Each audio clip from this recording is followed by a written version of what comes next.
पिछली क्लास में सेट्स में फॉर्मूला देखा था NA यूनियन B का, मतलब वो 2 सेट्स के लिए था।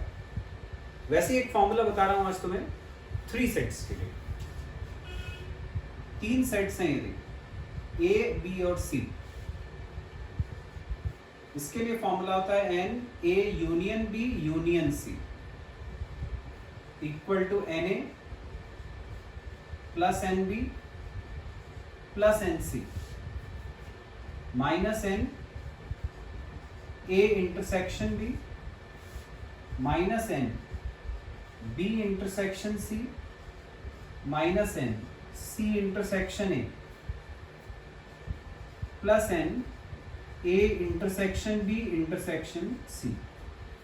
ये फॉर्मूला होता है NA union B union C का, जिसमें NA number of elements in A, number of elements in B, number of elements in C। NA intersection B मतलब number of elements in A and B, ये B and C, ये C and A, और ये A and B and C तीनों में आता है। अब इसके ऊपर बेस्ड क्वेश्चन किस टाइप के होते हैं वो बताता हूं। जैसे क्वेश्चन है, of the members of 3 teams in a school 21 are in basketball team, 26 in hockey team, 29 in football, 14 play hockey and basketball, 15 play hockey and football, 12 play football and basketball, 8 play all the 3. How many members are there? The total number of members of हमको निकालना। तो देखें इसमें कौन कौन सी value अपने को क्या क्या पता है। वहां पे क्वेश्चन ने बोला है of the members of 3 teams 21 are in basketball team. तो बास्केटबॉल टीम को अपन ने A मान लिया, तो number of elements in A पता चल गया अपन को 21। 26 in hockey team, hockey team इसको अपन ने B मान लिया। बास्केटबॉल टीम A है, हॉकी टीम B है, फुटबॉल टीम C है। ठीक है, तो NA हो गया 21, हॉकी वाले हैं 26, तीसरा फुटबॉल वाले 29, फिर बोला है 14 play hockey and basketball, hockey and basketball, hockey and basketball मतलब A और B दोनों, तो NA इंटरसेक्शन B जो हॉकी और बास्केटबॉल दोनों खेलते हैं वो है 14।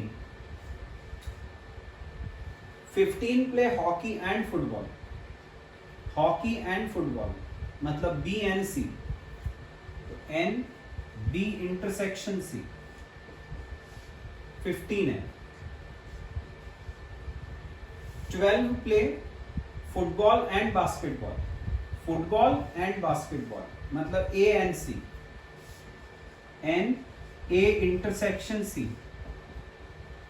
ये कितने हैं 12। 8 play all the 3, all the 3 मतलब N A intersection B intersection C, ये दिया है 8। बस अब फॉर्मूले में वैल्यू रखनी है। अपन को पूरा ग्रुप निकालना है, ग्रुप मतलब यूनियन टोटल, तो NA union B union C equal to value रखेंगे NA 21 plus NB 26 plus NC 29 minus NA intersection B minus 14 minus NB intersection C minus 15 minus NC intersection है, C इंटरसेक्शन है या A intersection C एक ही बात होगी, minus 12 plus NA intersection B intersection C मतलब 8 plus 8। Simplify करेंगे इसको, 21 प्लस 26 47, ये हो गया 47 प्लस 29, 47 प्लस 29, 9 प्लस 16 का 6, 76, ये आ रहा है 76 माइनस, ये तीनों माइनस वाले अपन ऐड कर लेते हैं, 14 प्लस 15, ये हो गया 29, 29 प्लस 12, 41 माइनस 41 प्लस 8, सब्ट्रैक्ट करा, 6 minus 5, 7 minus 4 3, 35 plus 8 that is 43। आ गया, A union B union C, मतलब तीनों का मिलाकर टोटल ग्रुप, वही अपन को पता करना था। आगे समझ में। नेक्स्ट क्वेश्चन है बच्चों, in a survey of 100 students, number of students studying various languages were found to be English only 18, English but not Hindi 23, English and Sanskrit 8, English 26, Sanskrit 48, Sanskrit and Hindi 8, no languages 24. Find how many study Hindi, how many study English and Hindi. तो बच्चों ये वाला जो question है, इसको अपन जो direct formula था उससे सॉल्व नहीं कर पाएंगे। रीजन, जैसे फॉर्मूले में अपन लिखते हैं NA, वैसे यदि मान लो अपन ने इंग्लिश के लिए लिखा NE, तो इसका मतलब क्या होता है, number of students studying English. Number of students studying English मतलब वो इंग्लिश तो पढ़ रहे हैं, लेकिन वो साथ साथ हिंदी और संस्कृत भी पढ़ सकते हैं, इसमें ऐसा कोई रिस्ट्रिक्शन नहीं होता NE में। लेकिन तुम यहां देखोगे तो इसमें लिखा हुआ है इंग्लिश ओनली, यहां पर है नंबर ऑफ स्टूडेंट्स जो इंग्लिश पढ़ते हैं, जबकि वहां पे दिया हुआ है इंग्लिश ओनली 18 है। इंग्लिश ओनली का मतलब होता है कि ये सिर्फ इंग्लिश पढ़ेंगे, बाकी सब्जेक्ट्स नहीं पढ़ सकते, हिंदी और संस्कृत नहीं पढ़ेंगे। इसका मतलब ये जो गिवन वैल्यू है, वो जो डायरेक्ट अपना फॉर्मूला था उससे कुछ अलग है ये वैल्यूज। इसलिए अपन इस टाइप के जो क्वेश्चंस हैं इनको वेन डायग्राम से सॉल्व करते हैं, डायरेक्ट फॉर्मूले से नहीं हो पाएंगे ये सब। वेन डायग्राम बनाते हैं अपन, ये अपना यूनिवर्सल सेट पूरे ग्रुप के लिए हो जाएगा। ये 3 सेट बनाए अपन ने, क्योंकि 3 लैंग्वेजेस हैं। ये हमने इंग्लिश ले लिया, ये हिंदी, ये Sanskrit. Only English, only English का मतलब इतना पार्ट ऑफ द सेट, इसको ए मान लिया, ये B, C, D, E, F और ये जी, ऐसे एक एक पार्ट को मैंने नाम दे दिया। अब मैं देखता हूं इसमें से क्या क्या ऐसा है जो अपन को पता है। ए वो हुआ जो सिर्फ इंग्लिश वाले हैं, वो देखें दिया हुआ है इंग्लिश ओनली, ये लिखा था मैंने 18, तो ए की वैल्यू पता चल गई 18। अब आगे देखें इंग्लिश बट नॉट हिंदी, ये पूरा सेट इंग्लिश का है, लेकिन इसमें बोल रहा है इंग्लिश बट नॉट हिंदी, मतलब इंग्लिश तो है लेकिन उसके साथ जो हिंदी वाला पार्ट है वो नहीं लेना अपन। तो देखो इंग्लिश और हिंदी में कॉमन रीजन कौन सा है, इंग्लिश और हिंदी में ये वाला रीजन कॉमन है, तो अपन को इंग्लिश वाले सेट का ये वाला पार्ट नहीं लेना है जिसमें हिंदी के साथ कॉमन आ रहा है, तो इसको छोड़ दें। तो क्या बचा, ए और डी। तो ये जो ए और डी का टोटल है वो दिया हुआ है, A plus D, English but not Hindi. तो इंग्लिश का वो पार्ट जो हिंदी के साथ कॉमन था वो हटा दिया। ए प्लस डी की वैल्यू दी हुई है 23। इसमें ए की जगह 18 रख दूंगा, वहां जाके माइनस हो जाएगा, तो डी आ जाएगा 23 माइनस 18, 5। डी पता चल गया। फिर आगे देखें क्या दिया है, इंग्लिश एंड संस्कृत। इंग्लिश, ये संस्कृत था, English and Sanskrit, English and Sanskrit दोनों, तो इंग्लिश और संस्कृत में कॉमन देखो ये वाला पार्ट है, जो इंग्लिश और संस्कृत दोनों में कॉमन आ रहा है, डी प्लस सी ये दिया हुआ है, इंग्लिश एंड संस्कृत 8, इसको हमने 8 ले लिया। अब इंग्लिश दिया था 26, इंग्लिश मतलब ये पूरा सेट, इस पूरे सेट में क्या क्या है, ए बी सी और डी, तो A plus B plus C plus D, ये दिया हुआ है 26, ये 26,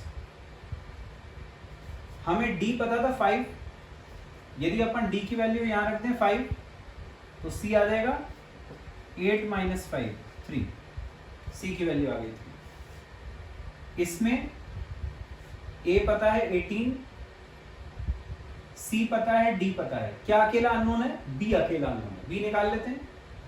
ए को रखा 18, बी ऐसे ही है, सी रखा 3, डी रखा 5 इक्वल टू 26। 18 प्लस 3 21 प्लस 5 26, वहां जाके माइनस हुआ, बी की वैल्यू आ गई 0। ठीक है, तो ए डी सी और बी ये सब पता चल गया। आगे देखते हैं क्या दिया है, संस्कृत 48, संस्कृत के सेट में देखो क्या क्या है, डी है, सी है, ई है और जी है, D plus C plus E plus G, ये संस्कृत वाला सेट हो गया। कितने हैं इसमें, 48 इक्वल टू 48। जो जो वैल्यूज पता है वो रख देते हैं, डी पता है 5, सी पता है 3, ई और जी नहीं पता, उसको ऐसे ही रहने दिया। ये 5 प्लस 3 8, वहां जाके माइनस हुआ, तो ई प्लस जी हो जाएगा 48 माइनस 8 40, इसको मैं एक इक्वेशन मान लेता हूं, ई प्लस जी आ गया 40। आगे देखें क्या दिया है, संस्कृत एंड हिंदी 8, संस्कृत एंड हिंदी, संस्कृत और हिंदी में कॉमन रीजन ये हुआ, संस्कृत और हिंदी में कॉमन क्या क्या रहा उसमें, सी और ई, तो सी प्लस ई पता है अपन को, सी प्लस ई कितना है 8, इसमें से सी की वैल्यू पहले ही पता थी हमको 3, वो रख दी, तो 3 प्लस ई इक्वल टू 8, तो ई की वैल्यू 5 आ गई। इस ई की वैल्यू 5 को फर्स्ट इक्वेशन में डाला, 5 प्लस जी इक्वल टू 40, तो जी आ गया 40 माइनस 5 35, जी की वैल्यू आ गई। अब नो लैंग्वेज कितने थे, 24, नो लैंग्वेज 24, इसका मतलब ये जो 3 लैंग्वेज है उनको हटा के जो बाकी हैं नंबर ऑफ स्टूडेंट्स वो है 24, तीनों लैंग्वेज को हटा के ये 24। तो अपनी क्या क्या वैल्यूज आ गई एक बार वो देख लें हम, ए आ गया, बी आ गया, सी आ गया, डी आ गया, ई आ गया और जी आ गया। अब अपन को ये पता है कि ये जो 3 सेट थे उनके बाहर था 24, जबकि टोटल था 100। बाहर क्यों रखा था 24, क्योंकि ये वो स्टूडेंट्स थे जो इन 3 में से कोई भी लैंग्वेज नहीं पढ़ते थे। तो अब इन सब का टोटल 100 है, तो इन सब का टोटल करें हम, a plus B plus C plus D plus E plus F plus G plus 24 equal to 100। a plus B plus C plus D plus E plus F plus G plus 24 equal to 100। Values रखते हैं इसमें, 18, A रखा 18, B 0, C 3, D 5, E 5, F नहीं पता, जी 35 plus 24 equal to 100। अब इनको add करते हैं, 18 प्लस 3 21 प्लस 5 26, 26 प्लस 5 31, 31 प्लस 35 66, 31 और 5 36 और 30 66, 66 प्लस 24 66 और 4 70 और 20 90, F plus 90 equal to 100। f की वैल्यू 100 माइनस 90 10, f पता चल गया। तो A B C D E F में से एक f अननोन था, वो भी अपन ने निकाल दिया। बस अब क्या क्या क्वेश्चन में पूछा है वो देख लेते हैं। First part of the question, how many study Hindi. Hindi तो अपन को निकालना है NH, हिंदी पढ़ने वाले स्टूडेंट्स। हिंदी वाले सेट में क्या क्या आ रहा है, B, C, E और F। B plus C plus E plus F। B है 0, C है 3, E है 5 और F है 10। प्लस कर देते हैं इसको, 8 प्लस 10, 18 स्टूडेंट्स हो गए हिंदी पढ़ने वाले। Second part, how many study English and Hindi. English and Hindi मतलब इंग्लिश इंटरसेक्शन हिंदी। इंग्लिश और हिंदी के बीच में कॉमन रीजन, इंटरसेक्शन दोनों का, B प्लस सी, हो गया B प्लस सी। वैल्यू रखेंगे, B 0, C 3, तो ये आ गया 3। ये हो गए इंग्लिश एंड हिंदी पढ़ने वाले स्टूडेंट्स। आ गया बच्चों समझ में? तो इस तरह से अपन इस टाइप के क्वेश्चन सॉल्व करते हैं। बहुत इंपॉर्टेंट है, बहुत ज्यादा चांस है कि एग्जाम में इस टाइप के क्वेश्चन सेट में से आते हैं।